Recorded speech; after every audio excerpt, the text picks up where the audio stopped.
Hey guys, thanks for coming back to my channel. I'm your Everyday Joe. In today's video, I'm going to be making crab rangoons without frying in the power air fry oven. So stay tuned.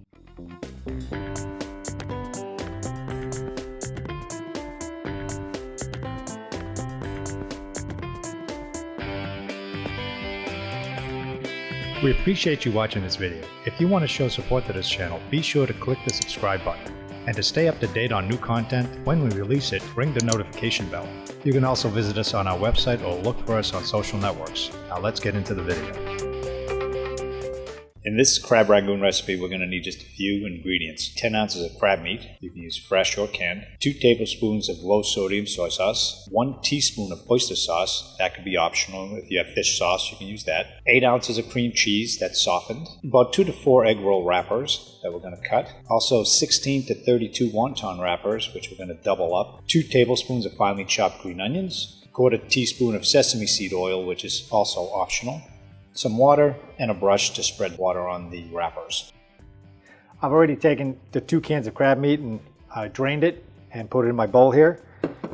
I chopped up some chives, put that in there. You want to chop them pretty fine because when you mix it up, you want to make sure that it all incorporates. And my cream cheese, I'm only going to use half of my cream cheese and add more if we need it. I just want to see the consistency of it first. And you want to make sure it's room temperature. So put that in there. So now we're going to add our soy sauce. It's about 2 tablespoons. And you can go according to your own taste. I'm using a low sodium version, so probably 2 tablespoons should be enough.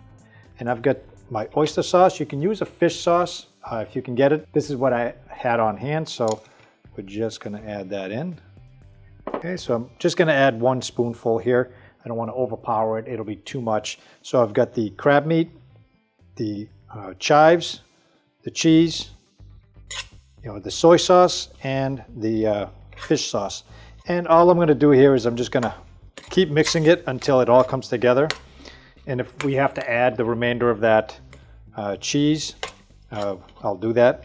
I just want to see the consistency. I don't want it all cheese and no meat. One of the other things that I'm going to add, only because I like the flavor it brings, is just a little dab of sesame seed oil, just to give it some extra flavor.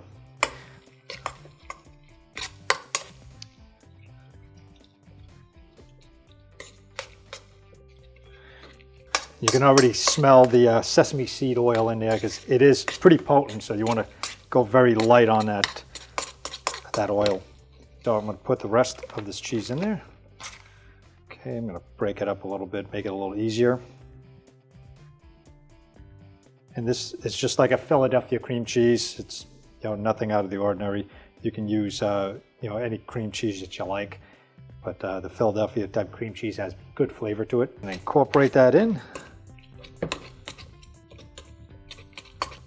Now you can use a mixer for this if you want. You really don't want to overwork it too much. Okay, I think we're pretty much there. Okay, so I want to set that aside. Now the water is basically, we're going to use the water just to help seal the wrappers. Whether you're using wonton wrappers, egg roll wrappers, I'm going to try both to see which one works.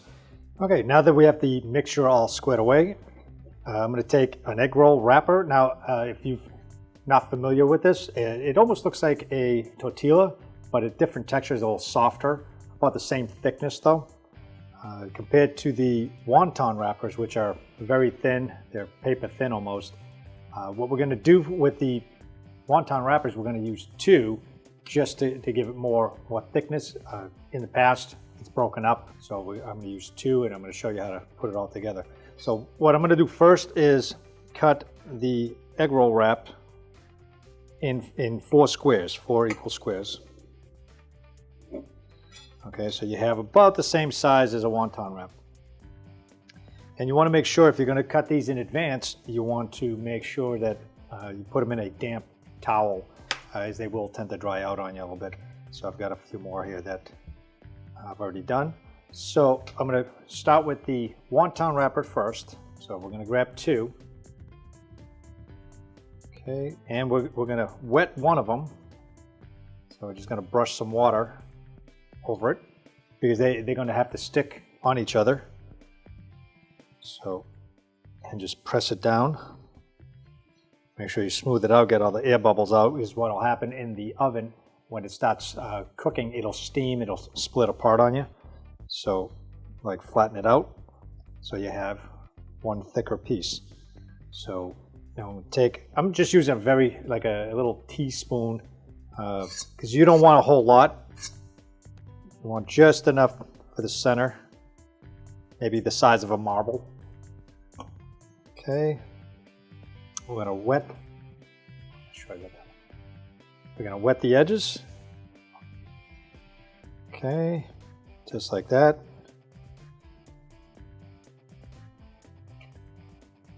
Okay, and what we're going to do is we're going to bring the corners in together. So if you can see that, corners go in, press them together, and then raise this corner up and press that together. So that's one of the reasons why you want to make sure you have enough water on here, just so they will stick. And what I do is I just kind of pinch them together, make sure they're nice and tight. Okay, and if you have to, you add a little bit more water on there because it does soak it up pretty quickly. Okay, so you have a little pocket just like that. Put that on the rack. And I'll show you how to make one more.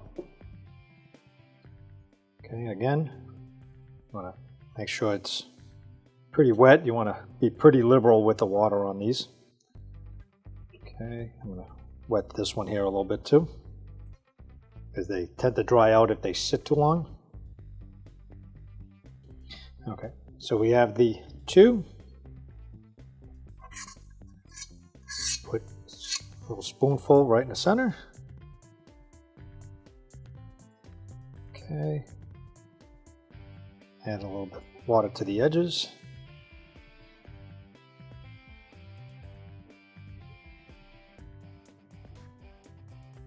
Bring them all together.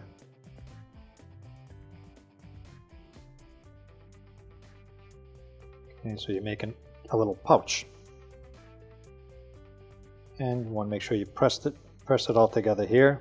You want to make sure you close up all the holes. Because when it starts cooking, it's going to kind of bubble in there, and it might steam through and it'll ooze out of it, and you have another little pouch. So I'm going to make about another 5 or 6 more of these, and then we'll get into the egg roll version. Just a single piece, and same process. We're going to wet it up. But because we're not using 2, we don't have to worry about placing the second one on top. Okay, same thing. Press the center and bring the edges right to it. Bring the edges right to it.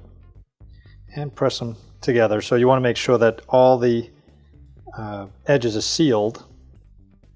So all these edges are sealed, and here you go, another pocket here. So I'm going to make a few more of these, and I'll get them into the oven, and I'll show you what they look like. Cook them at 400 degrees for about 6 minutes. Let them cool, and you can see the difference here. That's the wonton one, and this one here is the egg roll one. You can judge for yourself which one you like better. Now, what I found that you do have to let them cool because they're very hot on the inside. You don't want to get scolded, so be careful. What I found is you can make these in advance, cook them for about 5 minutes at 400 degrees, and then throw them in the refrigerator or the freezer, let them freeze, pull them out, and then you can cook them for about 2 more minutes just to get them hot and a little bit more crispy. So I'm going to put the rest of these in the oven, and when we come out, I'll give you the presentation and the taste test. Now we're done, and here's my little presentation here. What I have here for a dipping sauce, I'm using a tempura dipping sauce already bottled up. I just poured it in, added a little bit of hot peppers and some chives. So you can see the differences here. That one there is a wonton, and this one here is the egg roll. So basically they look the same. Maybe the flavor is a little bit different, but we're going to crack into one of these. I'll grab this one here. And the texture on the outside is pretty good. It looks like, you know, pretty much fried, because I did spray it, so it's going to give it that bubbled look of a fry look. The bottom is a little soft, but that's fine. So I'm gonna break it open here and see. So I'll give a little dip. You know, and the shell is pretty crunchy. It's got a nice flavor to it. You can taste some real crab in there instead of the stuff they give you at the restaurant there. A lot of times you get these crab rangoons, it's just cream. There is no crab in it. So let's just take another little dip here.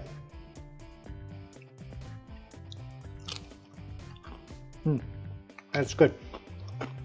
So I hope you enjoyed the video, and I'd like some comments. Let me know what you think if you do try them. I hope you enjoyed the video, and I'll see you in the next video.